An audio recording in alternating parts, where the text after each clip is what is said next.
Bonjour à tous, bienvenue dans la vidéo. Vous le savez probablement, j'ai bien dit 3 F-15 américains ont été perdus au-dessus du Koweït aujourd'hui, en ce 2 mars.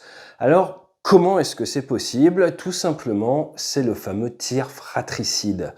Je vous en ai longtemps parlé sur cette chaîne, quand il s'agissait de la livraison d'F-16 en Ukraine, ou même de la protection de l'espace aérien. Je vous expliquais que le plus gros danger, s'il y avait un déploiement d'avions occidentaux, eh bien, c'était ce fameux tir fratricide, car la coordination, c'est extrêmement compliqué. Et tous les conflits majeurs ont vu ces fameux tirs tant redoutés par les équipages, tant redoutés par ma génération de pilotes, qui a grandi en voyant passer les retours d'expérience de 91, de 2003, ou des équipages qui faisaient correctement leur travail, se sont fait abattre. Alors si on regarde plus récemment, vous avez eu le cas en Ukraine avec un pilote de F-16 abattu directement du côté de Kiev, apparemment également un Sukhoi 27 au-dessus de Kiev au début du conflit, mais plus proche de la zone qui nous intéresse aujourd'hui, vous avez le Gettysburg qui a ouvert le feu, non pas sur un F-18, mais sur 2, en a abattu un et le deuxième a réussi à éviter. Donc ce que je vous propose dans cette vidéo, dans un premier temps, c'est de revenir sur les images, ce que l'on sait, et ensuite vous apporter la petite touche de cette chaîne, à savoir le côté ancien opérateur, qui va nous permettre de regarder les images et de voir certains détails assez intéressants, de manière à ce que vous repartiez en comprenant un petit peu mieux la chose militaire, la protection d'un espace aérien, comment cela peut arriver. Et également, juste après le jingle, je vous expliquerai pourquoi je vous ai autant parlé de tir fratricide. Il y a un petit trauma de jeunesse, juste après la présentation de notre sponsor. Comme vous le savez, sur cette chaîne, on croit que réussir à bien se sourcer, à bien se documenter est extrêmement important. Et notre partenaire du jour, c'est Ground News, et je pense qu'en ce moment, il est plus important que jamais. Avec son application, ou alors directement sur Internet, et vous pouvez même faire de la traduction en temps réel, vous avez accès en fait à tous les médias. Ils sont rangés, qu'ils soient plutôt de gauche, plutôt de droite, et surtout, vous avez des résumés et des détecteurs de biais. C'est la plateforme qui va vous permettre de rendre les biais médiatiques en fait visibles. Donc, on va regarder avec le sujet du jour. On va taper F-15. Hop, ça cherche, et là, c'est parti. Vous avez des centaines d'articles par rapport à notre F-15 du jour.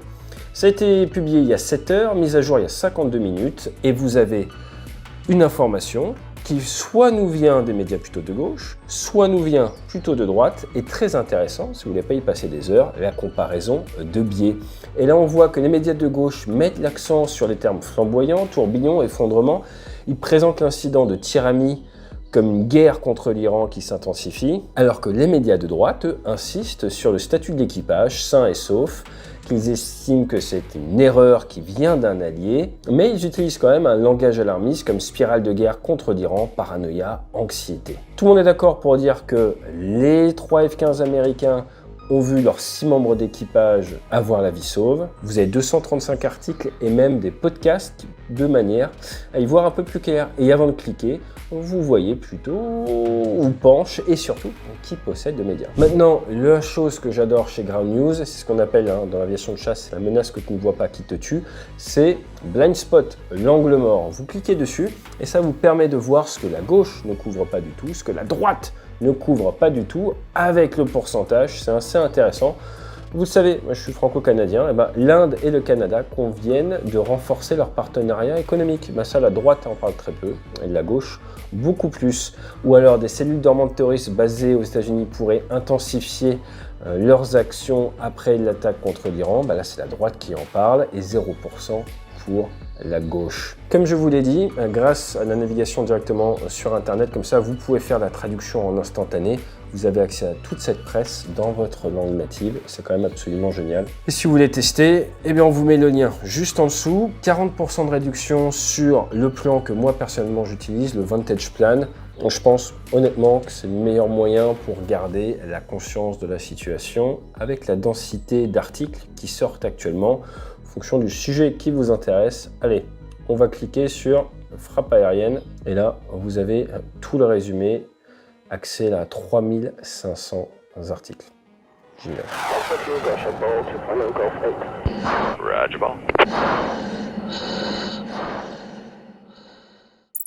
À l'heure où je tourne la vidéo, c'est officiel, c'est bien un tir fratricide et les Américains ont annoncé que ça venait des défenses koweïtiennes. On va revenir sur ces défenses juste après.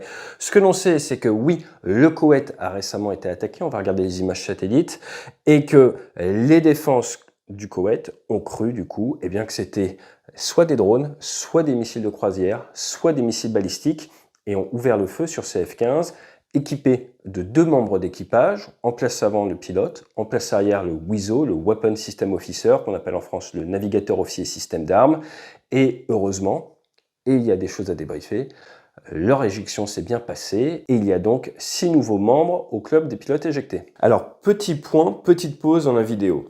Hier, au moment de tourner, je vous ai pas partagé la vidéo de l'impact. Je l'avais vu passer, mais je ne l'avais pas analysée. Or, en dormant dessus, je pense que là, il est important qu'on prenne quelques minutes pour se poser la question du système d'armes utilisé pour détruire les 3 F-15. Pourquoi? Eh bien, pour des raisons très importantes. La raison numéro 1, c'est comment est-ce que vous faites pour éviter un missile, normalement. Votre premier capteur, c'est généralement la guerre électronique. La guerre électronique va vous aider face à des systèmes solaires qui émettent des ondes. Imaginons, vous avez un système Patriot avec un radar. Vous êtes dans votre avion de chasse. Le radar de veille vous détecte. Votre guerre électronique vous informe que vous êtes détecté, on appelle ça spoté, par la guerre électronique, par un radar de veille. Et la plupart des systèmes ont un deuxième radar, j'ai bien la plupart, on fait des généralités, qui a un radar de conduite, qui a une forme d'onde différente. Et cette forme d'onde, alors si vous voulez, on avait effectivement le trait comme ça. Là maintenant, vous avez une forme d'onde beaucoup plus agressive. On dit que c'est de la poursuite sur information continue, là où généralement c'est de la poursuite sur information discontinue.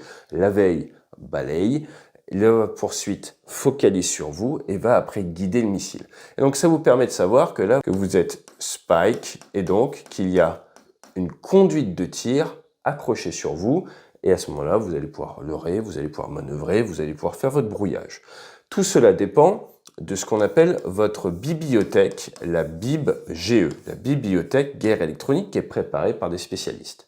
Si vous n'avez pas la bonne bibliothèque guerre électronique, vous ne parlez pas la bonne langue. Vous ne pouvez alors pas comprendre ces formes d'ondes et vous pouvez être le meilleur pilote du monde, vous n'avez aucune idée de ce qui vous voit. Maintenant, important, quand vous êtes dans une zone de guerre, vous avez les systèmes alliés et les systèmes ennemis qui ont des formes d'ondes différentes et grâce au renseignement, on connaît ces formes d'ondes. Donc dans votre avion, vous allez avoir des alarmes pour les systèmes ennemis, mais vous n'allez pas avoir d'alarme pour les systèmes amis. Vous n'aurez qu'une information, ça va être en vert, en bleu, ou ça va pas vous faire d'alarme. À partir de là, votre conscience de la situation n'est pas la même.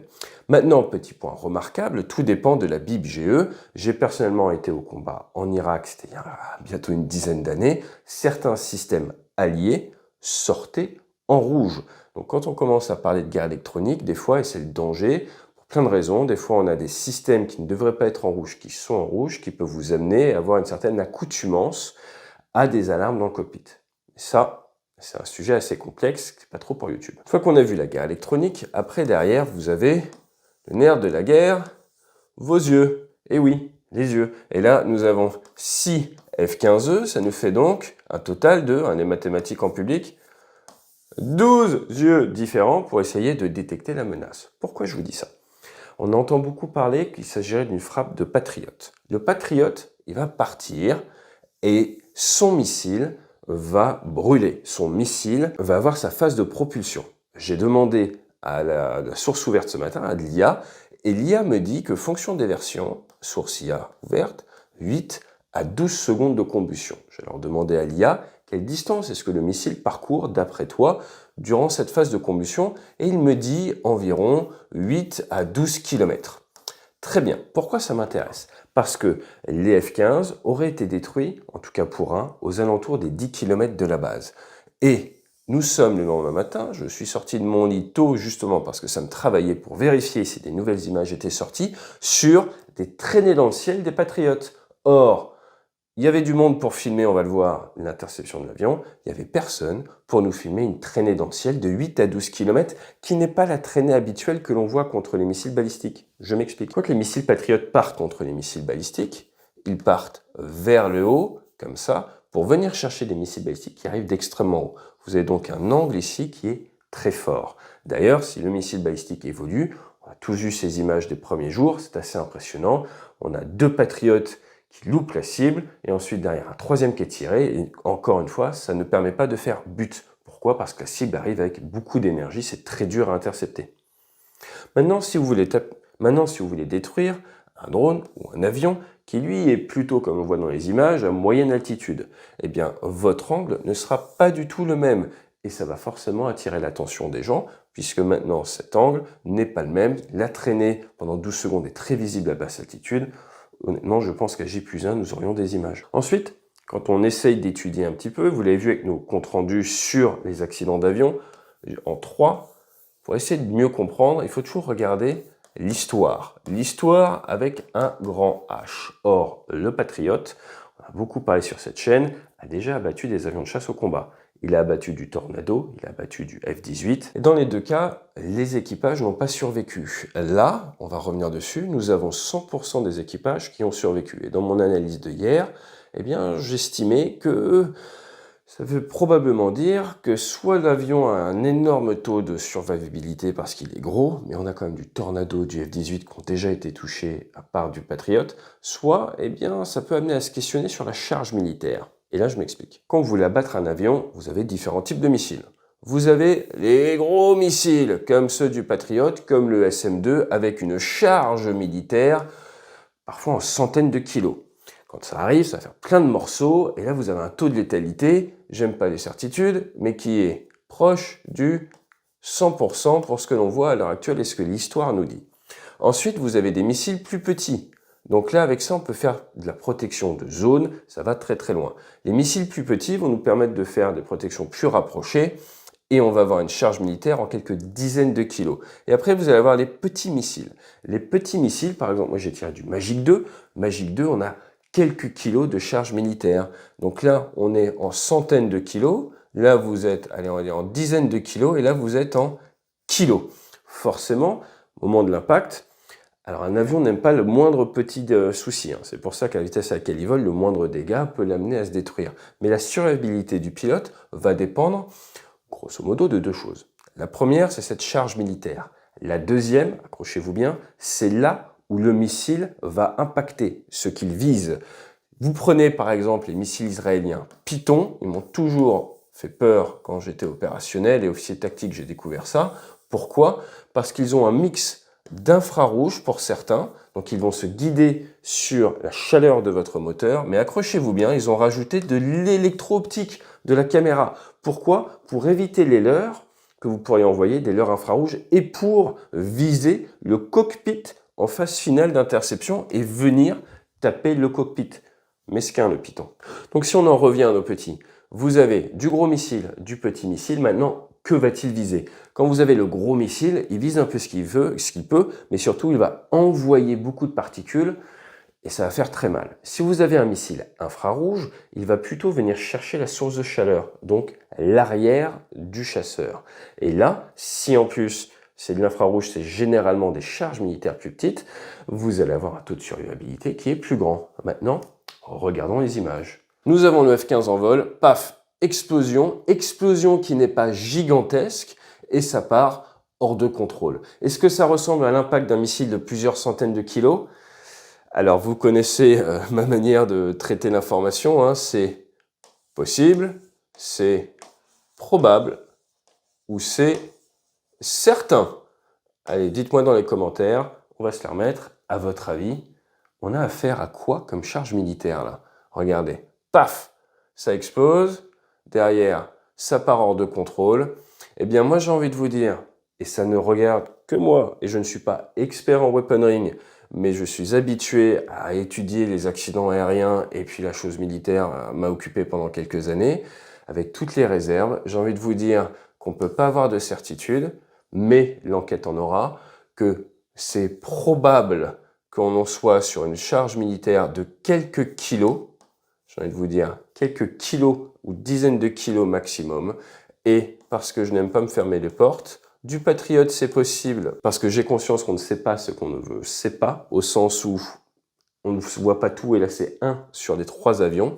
Par contre, si là je devais me prononcer, je dirais on est sur du probable high, une charge à quelques kilos qui arrive par l'arrière. Et donc j'ai envie de vous dire, c'est probable low, peut-être même un guidage infrarouge. On se la remet, boum.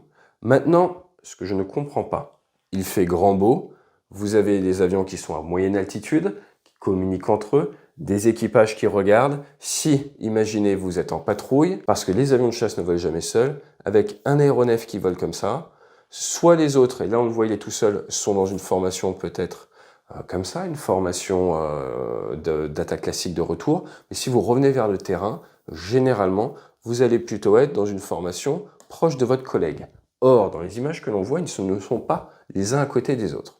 Soit parce que c'est hors champ, mais si c'est hors champ et qu'ils sont en patrouille et que vous avez votre camarade qui explose, vous manœuvrez. On l'a vu dans le cas de l'attaque avec le Gettysburg, le SM-2 qui explose, l'autre avion derrière a pu manœuvrer et éviter le missile.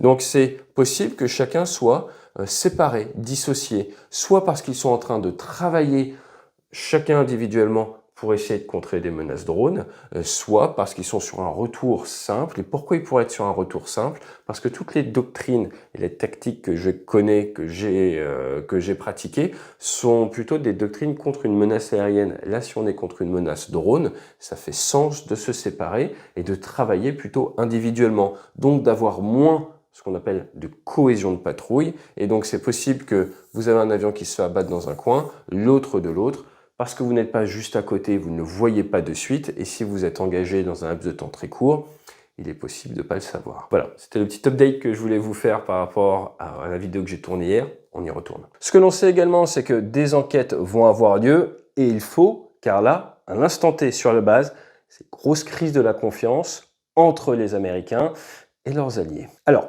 pourquoi grosse crise de la confiance? Vous avez ici Ali Al-Salam Air Base, on va revenir dessus. Vous avez les F-15 qui ont été abattus à environ une dizaine de kilomètres. Ce qu'il faut bien comprendre, c'est que l'armée américaine fonctionne suivant des standards. C'est très simple, ils estiment que pour être pilote opérationnel, il faut un certain niveau de standard. Pour être mécanicien, un certain niveau de standard. Ils ont ce qu'on appelle des NATOPS, des systèmes qui permettent de tout bien codifier. Exactement comme l'aviation de ligne, pour que ça fonctionne, il faut mettre des procédures et un niveau minimum de compétences. La problématique et la crise qu'il va y avoir au niveau RH, j'ai envie de vous dire, et la crise de confiance, c'est que là, dans un cas comme ça, les Américains vont se dire, nous on a ce niveau de standard, et nos alliés ont ce niveau de standard. Or, je n'ai pas envie de mourir à cause de mes alliés. Et donc l'enquête est extrêmement importante, parce que je vous rappelle que ce sont des armées de pilotes volontaires, de mécaniciens volontaires, et que vous n'avez pas envie de mourir tué par votre propre camp. Problème, c'est si c'est vos alliés. Ça pose de gros problèmes et il faut donc s'attendre à ce qu'il y ait des petits changements dans les procédures du fait des tensions RH. On ne va pas se mentir. Maintenant, du côté des excuses, si je puis dire. Ça, c'est la fameuse base. Comme vous pouvez le voir, ce sont des images qui ont été sorties par les Chinois, ça les arrange. Elle a été touchée par les Iraniens. À partir de là, forcément, cela crée une certaine tension. Maintenant, attention, ça, c'est pas des impacts de missiles. Non, non, non. Donc, vous avez effectivement des missiles qui ont réussi ou des drones qui ont réussi à passer. Ça a impacté la base, mais ça vient surtout créer un stress, une tension et une fatigue chez les opérateurs. C'est pas une surprise si ça arrive après quelques jours de combat. Vous avez des dizaines d'heures passées à vous faire tirer dessus, à devoir ouvrir le feu. Taux de chance pour que vous fassiez une erreur, vous êtes déshydraté, fatigué, mal dormi, et bien forcément vos capacités cognitives sont impactées. Et c'est pour ça qu'on dit souvent sur cette chaîne, vous ne pouvez pas rester au poste de combat pendant des semaines, pendant un mois. Ça fatigue, ce qui était vrai pour les Iraniens avant le combat, se retourne, et on a expliqué la semaine dernière sur la chaîne avant l'attaque, contre les actuels défenseurs, à savoir l'Al-Koweït. Alors si on regarde un petit peu les forces koweïtis, il faut savoir qu'ils ont du F-18, ils ont du Typhoon. Ça c'est une image qu'on a trouvée, ils devaient refaire la base avec une belle piscine. Et ils ont également des systèmes patriotes. Ils en ont 14 en tout des systèmes patriotes, dont 8 PAC-3. Et comme je vous l'ai dit, pas de F-15. Dans la région, on va retrouver des F-15 du côté de l'Arabie Saoudite, des F-15 du côté des Israéliens également, et des F-15 du côté du Qatar, qui s'est un petit peu équipé avec tout ce qui traîne, F-15, Typhoon, et Dassault Rafale, on avait déjà parlé, comme ça vous êtes bien avec tout le monde. Nous disposons d'images du crash, on va revenir dessus, mais c'est exactement comme ce qu'on peut observer avec les avions russes ou soviétiques en Ukraine, eh bien ça se retrouve en vrille à plat et ça descend avec un fort temps de chute. Ça vous fait donc forcément penser à Top Gun. Mayday, mayday. Mav's in trouble. He's in a flat spin. He's heading out to sea. Si vous m'avez dit que ça vous fait penser au Gettysburg, vous marquez un point, c'est donc ce navire-là qui avec des SM-2 a abattu un F-18F qui était en retour, en phase finale, en finale pour apponter, on est un peu dans le même cas, retour vers le terrain. Lui, il les a pris pour des drones, il a ouvert le feu, et point très important, il a également ouvert le feu sur l'avion qui était derrière, mais qui en manœuvrant son F-18 a réussi à tracher, comme on dit, à éviter le SM-2, ce qui n'est pas banal. Alors je vous ai dit tout à l'heure que je vous expliquerai mon petit trauma de jeunesse. Mon dernier vol aux États-Unis, comme vous le savez, je fais ma formation au full US aux États-Unis, mon tout dernier vol dans l'armée américaine, donc j'étais en échange en tant que Français, c'était mon ACM-15 solo. Donc c'est un vol 2 élèves contre un instructeur, on est chacun seul dans notre avion, on doit se battre. Et donc moi j'essaye justement de ne pas perdre de temps, de tout faire comme c'est prévu, mais à chaque vol d'essayer d'être un petit peu plus rapide. Et cet instructeur, c'est pas n'importe qui, c'était le chef des Marines et le chef de l'ACM, donc la personne qui est instructeur d'instructeur, avec le plus d'expérience sur ces 2 contre 1. Et je vais vous expliquer après, on avait une relation un peu particulière. Et ce jour-là, je me suis fait abattre par mon leader, je me suis fait abattre par l'autre élève. Et donc c'est assez drôle parce qu'il marque dans son commentaire, encore une fois c'est mon dernier vol dans l'armée, vous allez voir pourquoi il est un peu léger, mais il dit en tant qu'instructeur, donc c'était lui qui était le rouge, qui était le méchant, bon vol, je me suis éclaté, au sens à la de Blas, il s'est beaucoup amusé, désolé les Américains t'ont abattu, 3 petits points, get used to it. Pour ça que, voilà, commencer à comprendre le trauma de jeunesse. Ensuite, il me souhaite de m'amuser dans le Super I et il signe. Et après, derrière, pour pouvoir vous mettre une note, soit on vous met que du average, standard, soit vous avez un item qui est above average, et là c'est standard plus, soit tu peux en avoir 2, ce qui est plus rare. Et là, donc j'étais standard plus, et il faut qu'il justifie de me mettre mon standard plus, et il a choisi de le mettre sur les voice calls, donc ma communication à la radio, et il marque good job. Les Américains n'ont jamais compris ce que tu disais. I think what you are hearing is my accent. I am French. You say you're French? Oui. We? No, we are not French. Ce qui est très drôle parce qu'en fait, pendant l'engagement, moi je suis offensif sur le rouge et j'ai mon leader qui se retrouve dans la position d'équipier par rapport à moi, qui croit que l'avion offensif, c'est le méchant. Et moi je suis là en train de lui dire, mais non, c'est moi qui suis offensif sur l'autre, on a de la phraséo spécifique, et mon leader, qui est à ce moment-là dans le rôle d'équipier, m'abat moi et me tue.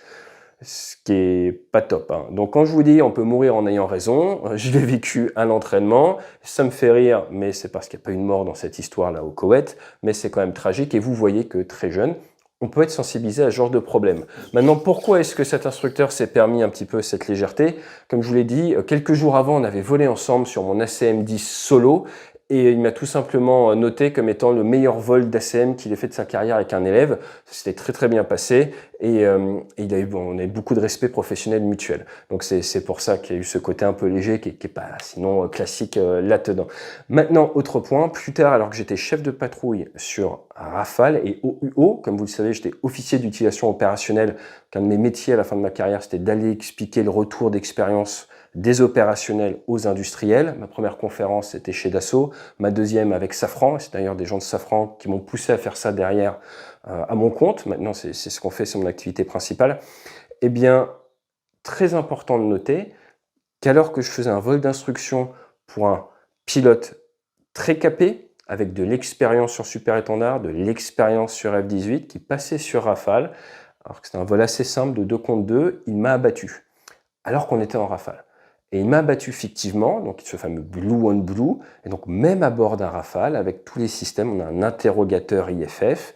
Des fois, vous êtes face à une telle saturation cognitive que vous oubliez de faire l'interrogation, que vous avez du mal à comprendre exactement ce qu'on appelle la picture, qui et où. La liaison 16, les fameuses liaisons de données, ça ne marche pas tout le temps. Dans la vraie vie, il y a un pourcentage non négligeable à mon époque de fois où vous ne l'avez pas. Donc vous devez vous construire une conscience de la situation avec vos oreilles, Les opérateurs là au sol, c'est pareil, ils doivent comprendre qui et où, quels sont les mouvements, et ils doivent prendre des réactions extrêmement rapides. Et la grande différence avec ces vols d'entraînement et le cas au Koweït, c'est qu'au Koweït, ça fait plus de 2 jours qu'ils se font tirer dessus, et ils ont pris, on peut le dire, très cher dès le début. À partir de là, vous avez tendance à être, comme on dit en Amérique du Nord, trigger happy, et on voit ce que ça donne. Il va y avoir besoin de débriefer. Alors une fois qu'on a expliqué un petit peu la partie facteur humain, qui est extrêmement importante, qu'il ne faut surtout pas laisser de côté, Al-Jara, donc c'est ici, le terrain qui est de ce côté-là, et donc vous avez des F-15 qui étaient probablement en retour. Maintenant, si on veut y voir un petit peu plus clair, le Koweït c'est là. Pourquoi j'ai mis un cœur? C'est Farsi Island, j'ai une petite histoire avec Farsi Island et une prise d'otage d'Américains par les Iraniens, mais ça je vous en ai déjà parlé. Allez, on va regarder un petit peu les vidéos et ce qu'on y voit. Sur cette vidéo, très intéressant, parachute bien déployé, notre personnel navigant qui est là. Et ici, vous avez son canot. Pourquoi le canot? Eh bien parce qu'ils sont au-dessus d'une zone maritime, ils sont donc équipés avec les canots dont il faut se libérer pour éviter qu'ils ne vous impactent. Autre avantage, tout ça là, ça pèse et donc ça va arriver au sol avant vous, ce qui va réduire un tout petit peu votre VZ, votre vitesse verticale avant l'impact. Car le gros danger là, c'est se faire une cheville. Voilà, on voit bien. Ça descend fort. Vous voyez, la vitesse verticale, on le voit avec ses bras, il essaye de s'orienter un petit peu vers le vent. La coupole s'est déployée, mais il n'y a pas trop de voile, hein, donc ça descend quand même très très fort. Autre vidéo, l'avion en flammes qui est en train de descendre. Celui-là, vous voyez, il a pris quand même assez cher. Hein. Donc il y a du pétrole à bord, c'est un peu normal. Et on a cette forme là qui est en train de descendre. On voit bien au niveau de la fumée la trajectoire, et donc sur une vitesse verticale qui est assez forte. Il n'est pas vraiment en vrille, il est vraiment... Il n'y a plus rien qui fonctionne sur cet avion et donc il faut sortir de cette machine parce que là, vous n'avez absolument aucune option, aucune chance de survie. Pour ce qui est des chances de survie, on a dit tous les équipages ont survécu. Ce qui veut donc dire qu'ils ont survécu, on voit ça avec des éjections postérieures à l'impact, en tout cas pour certains qui sont filmés. C'est important de le dire parce que je pense honnêtement que sur un avion plus petit, par exemple un F-16, ça n'aurait pas été la même situation. Pourquoi? Parce que si vous êtes effectivement engagé par un Patriot, alors ils ont du système Hawk et Starburst également dans la zone, la charge militaire est telle que ça peut tout simplement vous tuer si vous avez une petite machine, parce que vous allez être touché. Là, si ça touche l'arrière et que derrière, la machine est tellement grosse, vous êtes au-delà de la frag, de tous les petits morceaux, tous les impacts, vous pouvez encore survivre, vous éjecter. Si vous avez un petit avion et que vous prenez les morceaux, les shrapnel si vous voulez, forcément, vous avez peu de chances de survie. On voit derrière également des vidéos avec le pilote qui a décidé de garder son casque. Alors si vous avez mal au rachis, il vaut mieux garder son casque. Lui n'a pas de gants, vous verrez certains ont des gants, d'autres n'ont pas de gants, certains ont des gants troués. Intéressant de noter, les Américains ont tendance à voler avec leurs lunettes. Ils n'ont pas le même casque que nous. Nous, on a 2 visières avec le galet, une transparente et une teintée. Là, s'ils vont en haute altitude, souvent avoir les lunettes plus la visière en plus, c'est pas mal. C'est pour ça que vous avez souvent des lunettes avec les branches qui sont plates, ça vous permet de les glisser et de les remettre. Par exemple les Randolph. Si on continue sur les images impressionnantes, là vous avez bien la version Top Gun avec l'éjection. C'est pour ça que je vous dis qu'on a une éjection qui est arrivée après l'impact du missile et que le fait que ce soit une grosse machine, un F-15, augmente la survivabilité de l'équipage. Ça, c'est un point important. Et vous avez vu, ils ont mis un petit peu de temps avant de décider de s'éjecter. Ça va quand même très vite. Mais là, vous avez l'avion qui tombe. Là, c'est purement de la scène à la Top Gun. Il n'y a rien à dire là-dessus. Alors, ça, c'est peut-être, je pense, mon image préférée de la guerre pour l'instant. Je dis en toute bienveillance. Vous avez derrière son parachute. Le parachute, 4 couleurs. Vous avez le blanc si vous éjectez au-dessus de la neige. Vous avez l'orange si vous voulez être vu. Vous avez le sable et vous avez le camo classique européen. Lui a des gants. Le bout des gants est coupé. Pourquoi est-ce qu'on a tendance à couper le bout des gants? Moi, je ne le sais pas, mais il y en a qui coupent le bout des gants. C'est pour tout ce qui est écran tactile. C'est un petit peu plus agréable. Et de toute façon, mes gants Rafale, après 3 mois, ils commençaient à se trouer tout seuls. Il fallait les changer régulièrement. Il garde son casque. Et très intéressant, certains disent que les Américains, ça dégaine, ça tire. Il a une arme sur lui. Il a sa convention de Genève également sur lui. Mais là, il est en mode pacifique. Pourquoi? Parce que il est allié. Mais vous voyez que la population, initialement, les prend pour des Iraniens. Je vous parlais du dinghy tout à l'heure. Il est là. Maintenant, important, sur leur combinaison, ils n'ont aucun patch distinctif. Quand vous partez au combat, vous êtes ce qu'on appelle sanitizé, vous retirez tout. Après, on va pas se mentir, un Américain a quand même une tête d'Américain. On voit qu'il a ses chaussures qui sont des chaussures qui peuvent permettre de marcher. Une petite connaître là de Red Bull. Je pense pas que ça soit le pilote qui vienne de la prendre, mais c'est intéressant. Vous voyez, il a sa Mae West, il y a tout, la Mae West qui est ici, il a son pantalon anti-G. et son parachute qui est bien posé derrière, aucun souci. Lui, il a la chill attitude, pas grand chose à dire, sauf pour les spécialistes d'internet, les rois de Lausanne qui ont repéré son casque qui est là. Vous voyez, je vous parlais des branches des lunettes tout à l'heure. Ils ont repéré son casque qui est là, effectivement aucun patch, mais avec ce casque, vous avez certains observateurs qui ont réussi à identifier l'unité, qui est la 335e Fighter Squadron, qui a fait parler d'elle en avril 2024, quand, en coopération avec le 494e Fighter Squadron, qui est également du F-15, ils avaient obtenu plus de 70 kills dans la défense d'Israël. Donc ce sont des équipages qui ont une grosse expérience de l'interception de drones et qui également ont probablement de l'expérience avec l'APKWS, à voir précisément si on obtient de meilleures images, comment ces F-15 étaient équipés. On a également une personne navigant. Alors là, c'est intéressant. Vous voyez, elle a son groin. Les Américains, c'est un système un peu différent du système français. Il est attaché au gilet de combat, en fait. Là, on voit qu'elle n'a pas ses gants. Elle a retiré son casque. Elle a l'air d'aller très bien. Encore une fois, ils se sont pris un missile de défense aérienne. Donc moi, ce qui me marque, c'est la survivabilité du F-15 face à une frappe massive, à une grosse charge militaire. Certains missiles, moi j'ai tiré du Magic 2, ont des toutes petites charges militaires. Vous dites que face à un bestiau qui est gros comme ça, eh bien, ça amène à réfléchir notre concept d'emploi avec des toutes petites charges militaires, je ne vous le cache pas. Pour rappel, un F-15 est déjà revenu avec une aile en moins, c'était en Israël. Maintenant, on va essayer de comprendre un petit peu le flow global. Donc, l'engagement a lieu dans cette zone-là. Vous êtes en retour, tranquillement. Et donc, comment est-ce que ça fonctionne? Vous avez ce qu'on appelle un ATO, très important quand on travaille en coalition. L'ATO, c'est l'Air Task Order. Qui va faire quoi, quand, dans l'espace aérien, très important, avec quel indicatif et quel transpondeur. Vous avez des transpondeurs, ce qu'on appelle les IFF.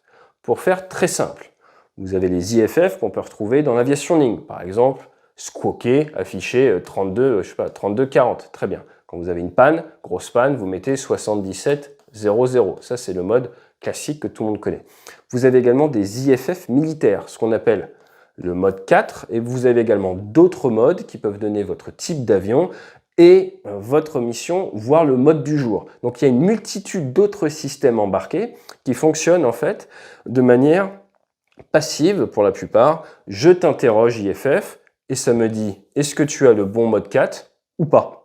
Et ça me permet de savoir dans mon système, est-ce que tu es ami ou ennemi? Alors attention avec l'ennemi. Pourquoi? Parce qu'avant d'engager quelqu'un, il y a un petit arbre décisionnel. Je m'explique. Vous détectez quelque chose qui arrive vers la base. Ok.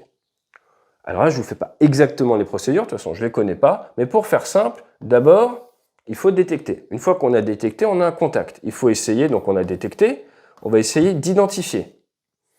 Qu'est-ce que c'est? Donc, vous avez la vitesse, vous avez le point d'origine, vous avez peut-être les émissions radioélectriques, et vous allez peut-être envoyer un F-15 ou autre tenter de faire une interception ou faire ce qu'on appelle une VID, une Visual Identification. Tout ça dépend des règles d'engagement. À partir de là, une fois que vous avez détecté, identifié, vous prenez la décision ou non d'engager. Alors, quand est-ce que vous engagez? Vous allez engager à une certaine distance. Chaque distance vous donne une probabilité de succès pour votre missile. Plus vous attendez, plus votre probabilité de tuer est forte, jusqu'à ce qu'on appelle la limite courte, où là il est trop proche, donc c'est pas bon. Donc si on veut faire très simple, encore une fois, les distances ne sont pas contractuelles, vous êtes opérateur de système contre missile de croisière ou autre, vous avez peut-être une limite courte ici, il faut avoir engagé avant la limite courte, et pourquoi pas, une limite longue, et ça dépend des altitudes, contre la haute altitude ici, une limite longue contre la basse altitude ici. Très bien. Donc maintenant, ça vous fait une temporalité pour ouvrir le feu fonction de la vitesse du projectile ennemi. Si ça arrive très vite, vous avez X secondes. Si ça arrive très doucement, vous avez plus le temps. Il va falloir prendre la décision, soit en automatique, soit en manuel. Et donc maintenant, imaginez, vous avez un contact non identifié qui rentre. Eh bien, si tout votre système est en automatique, il va peut-être ouvrir le feu après l'avoir interrogé et imaginez, son IFF ne marche pas. Ou imaginez, vous n'avez pas eu la bonne information d'IFF du jour et la patrouille du matin qui rentre avec un IFF qui n'est pas celui qu'on vous avait communiqué. Eh bien, vous vous dites, c'est les méchants. Et à cause de la vitesse à laquelle ils rentrent avec leurs avions de chasse, Mach 0,8, vous n'avez pas le temps, ou ne prenez pas le temps de lever le doute, et vous ouvrez le feu et vous faites toute la patrouille. Alors maintenant, les patrouilles de chasse, c'est rarement par 3, c'est plutôt par 4 ou par 2. 3 ont été abattus. Ça nous ouvre pas mal de champs de possibles, mais il est possible qu'on ait par exemple un vol prévu à 4, il y a un avion qui ne met pas en route, ils sont donc 3, ils reviennent à 3. C'est possible. Donc tout est possible, tout est ouvert là-dessus. Mais le fait que ce soit un groupe d'avions engagés plus ou moins en même temps, ça serait le plus probable. Encore une fois, attention aux gens qui ont des certitudes. Maintenant, si dans la même matinée, à plusieurs délais de temps, là ils en ont abattu plusieurs, là il y a encore plus de choses à dire. Mais le plus probable dans un cas comme ça, c'est que vous avez un vol qui est en retour, mauvais IFF, connu d'un côté ou de l'autre, problème d'interrogation, problème de fréquence également, stress, ouverture du feu, et là s'ils étaient ensemble, vous avez tout le package. Point très intéressant, j'ai vu quelques vidéos où on voit l'impact et les secondes avant. On n'a pas de manœuvre évasive de la part du F-15. Donc si vous dites oui mais la guerre électronique, le ci, le ça, mais il faut savoir que le Patriot, le Hawk, ils ne sortent pas de manière hostile. Alors je vous dis ça, mais quand on volait au-dessus de l'Irak, on avait certains systèmes alliés qui sortaient en système hostile. Je vous passe les détails des spécificités de la guerre électronique sur les avions de combat, mais tout n'est pas blanc, tout n'est pas noir, et avec une multitude de systèmes dans la région, c'est pas forcément évident de faire le tri, que ce soit pour vos bibliothèques guerre électronique ou pour l'utilisateur.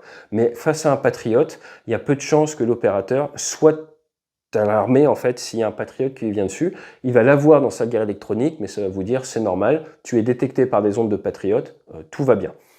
Par contre, il vous reste la vue, mais sur une phase de retour après un vol long, on ne va pas se mentir, surtout si ça tire un peu de partout, vous ne pensez pas qu'on vous tire dessus.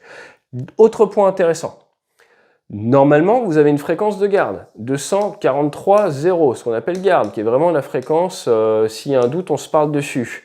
À voir si à l'heure actuelle dans les procédures, les opérateurs de systèmes solaires font une annonce sur garde pour essayer de lever le doute face à un trafic qui rentre. Là, si demain on m'envoie là-bas et on dit comment est-ce que tu fais pour redonner confiance, généralement la manière dont ça fonctionne dans l'aérien, vous avez un point de référence qu'on appelle un bullseye que l'adversaire ne connaît pas et vous allez décrire qui et où fonction du relèvement de distance de ce bullseye. Et typiquement, si on a un bullseye qui est ici, et que vous avez votre avion gentil qui est en retour là, notre patrouille de 3, ils sont là, et que vous avez les opérateurs un petit peu nerveux parce qu'il y a une patrouille qui est en train de descendre avec un cap convergent vers la base, qu'il essaye l'interrogateur IFF que ça ne marche pas, avant d'ouvrir le feu, en cas de doute, il pourrait faire un message sur 243.0 en disant, on va dire que le bullseye c'est whisky, hein, au hasard, hop, c'est le ramadan, whisky. Donc, contact dans le nord pour 30 nautiques de whisky, cap au 270, 8000 pieds en descente, identifiez-vous immédiatement. Et là, si tu entends ça, généralement, tu fais un bond et tu fais « oui, c'est nous tout de suite », tu réponds sur 243.0. Pourquoi? Parce que la plupart des pilotes ont veille 243.0, en plus ils sont 6, donc ils peuvent se répartir les différentes fréquences. Donc ça, c'est un moyen de levage de doute. Mais vous l'aurez compris, le problème à la guerre, c'est la temporalité. Qui maîtrise le temps, maîtrise son environnement. Une des choses les plus importantes qu'on explique d'ailleurs en conférence en entreprise, c'est comment le temps joue sur votre prise de décision. C'est-à-dire que quand vous avez une temporalité, généralement la manière dont ça fonctionne dans un cockpit au combat, c'est quand vous n'avez pas le temps, vous faites de l'autocratique. Quand vous avez le temps, vous faites du démocratique. Ça discute. Quand vous avez beaucoup de temps, vous faites du laisser-faire. Donc quand tu es chef, par exemple de la batterie, et qu'à un moment, tu es face à des contacts qui arrivent et que tu es très proche en termes de temporalité du moment où il faut que tu décides, tu n'as pas le temps de commencer à demander à tout le monde son avis, tu dois prendre une décision, d'où l'importance de l'entraînement en amont. Maintenant, si tu détectes et que tu as beaucoup de temps, qu'est-ce que tu fais? Tu vas demander à tes équipiers, à ton équipe, à tes followers, tiens les gars, qu'est-ce que vous proposez? De manière à élever leur niveau de prise d'initiative, leur niveau de réflexion, à les faire mûrir, parce que le principe du militaire, c'est de se dire qu'un jour, il sera peut-être pas disponible et il faut que ses équipiers sachent prendre sa place. Et donc, il ne faut pas que tout le système décisionnaire repose sur un homme clé et on passe notre temps à former nos remplaçants dans l'armée. Et donc, à partir de là, c'est important également d'y réfléchir. Quand vous voyez ce genre d'événement, qui maîtrise le temps, maîtrise son environnement, j'arrête pas de vous le dire cette semaine, mais c'est comprendre que là, probablement, les opérateurs se sont retrouvés avec une sensation d'être dans une temporalité extrêmement courte, qu'ils ont dû prendre une décision extrêmement rapidement et que les faits ne leur ont pas donné raison. Heureusement, pas de mort sur ce coup-là, gros retour d'expérience et pour clôturer sur le sujet, vous avez des Eurofighter Typhoon au large du Qatar qui sont intervenus. Vous allez avoir de plus en plus de coalitions, d'avions hétéroclites, de modes de fonctionnement différents. Si à l'heure actuelle, vous n'entendez pas que les Rafales français sont en train de tourner au large des Émirats Arabes Unis pour aider, contrairement à 2022, c'est entre autres pour justement permettre la mise en place de ces coordinations, la mise en place de procédures et éviter les tirs fratricides qui détruisent ce qu'on a de plus précieux en tant que militaire, même en tant que professionnel, c'est notre crédibilité. Pour la petite anecdote, je ne sais pas si c'est vrai, mais ce qu'on m'avait expliqué sur le 1 de Sigong, donc les spécialistes de la défense aérienne de l'armée de l'air, c'est que quand un jeune pilote faisait un tir fratricide lors de sa formation, il devait aller le soir apporter des fleurs à la femme du pilote défunt fictif. Alors, a été prévenu en amont, hein, je vous rassure, mais point très important, la mémoire est liée à l'émotion. Et l'objectif final, c'était que pour le reste de sa carrière, le pilote réfléchisse avant d'appuyer, vérifie avec l'IFF, fasse un call radio en cas de doute, apprenne à maîtriser cette temporalité, à s'acheter du temps, même si ses émotions lui disent qu'il n'y a pas de temps, hein, quand il y a le feu, il n'y a pas le feu. Et ça demande énormément de culture, énormément de travail. C'est très présent dans la formation des pilotes, encore plus sur monoplace. Et j'espère que ça va se développer de plus en plus au niveau des opérateurs du système solaire, que ce soit sur les frégates américaines ou sur les systèmes sol koweïtiens. Voilà, j'espère que ça vous aura appris 2-3 petites choses. Vous voyez qu'il y a des parallèles avec la vie de tous les jours. Encore une fois, on ne peut pas dire qu'il soit posé, pas cassé. Éjecté, pas cassé, je ne sais pas. Dites-moi ce que vous en pensez en commentaire.